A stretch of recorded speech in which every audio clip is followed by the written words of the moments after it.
Increasingly, I'm afraid that the world will be forced to live with an Islamic Republic of Iran, i.e., the existing government, with a nuclear weapons capability. I don't think that we are on track to stop it, and I don't think that the will exists in the international community or in Washington, and I begin to suspect perhaps even not in Israel, to deal with the problem.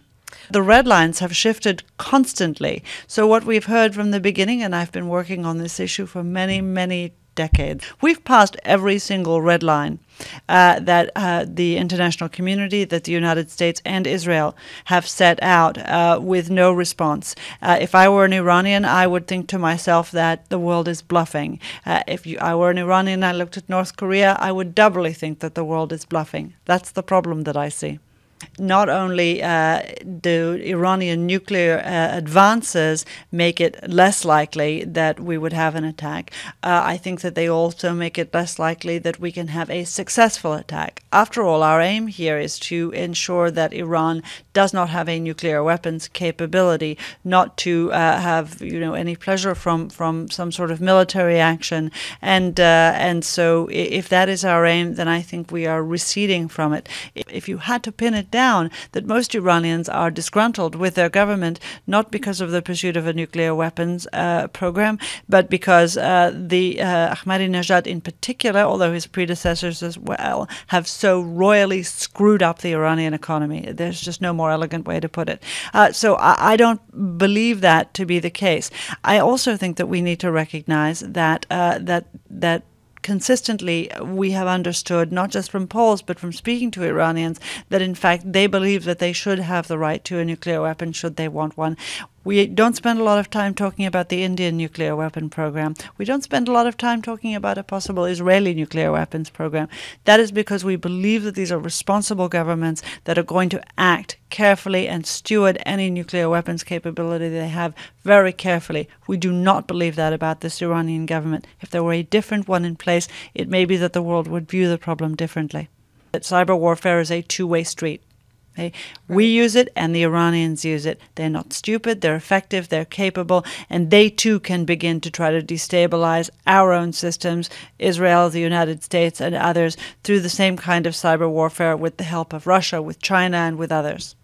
Even if we were able to help the Iranian people overthrow this system and put in place a new and a better system, that doesn't necessarily ensure that the nuclear weapons program would be. What we need is a whole series of policies that run in tandem, that are credible, that are effective, and that are thorough. We need a much more effective sanctions regime. We need much more effective enforcement of sanctions regime. We need a much more targeted approach to Iran's leadership. We don't have that in place right now. What about simply going after all members of the regime, as we indeed went after, for example, Saddam Hussein's regime? Then it is to have much more robust economic sanctions, visa sanctions. Then it is to have a much more aggressive covert program to destabilize.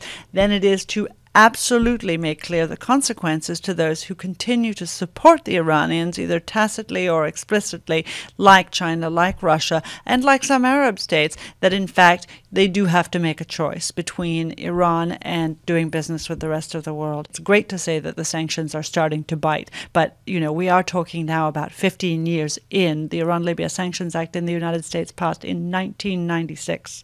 Biting after 15 years is not much of a... We have allowed this to come to a terrible pass in which we have no good choices.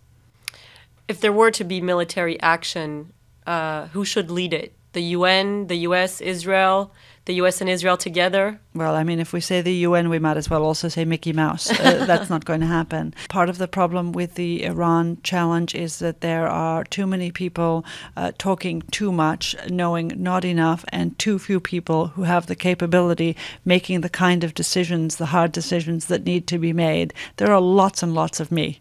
There aren't lots and lots of senior people in government who are being decisive enough to actually affect the change that we need to see. So I don't think that Israelis and Americans agree among themselves. I don't think that anyone agrees, because I don't think that there's a lot of certainty about what the right answer is. There is one thing in a democracy that you cannot live without, and that is leadership. You get elected to be President of the United States or Prime Minister of Israel to make the hard decisions, not just to have the nice house. And part of the problem that I see in the United States, and that's my country, so I feel more comfortable talking about it, is that we don't have sufficient leadership on this matter. The President has been willing to let this be a back burner issue. He has not used the platform of the presidency to lead the American people to a deeper understanding of the threat or to a deeper understanding of America's options. That's never a good thing from a president. I think President Bush deserves the same kind of criticism, and we need a leader who is actually going to take this process and begin to explain the challenge to the American people more clearly.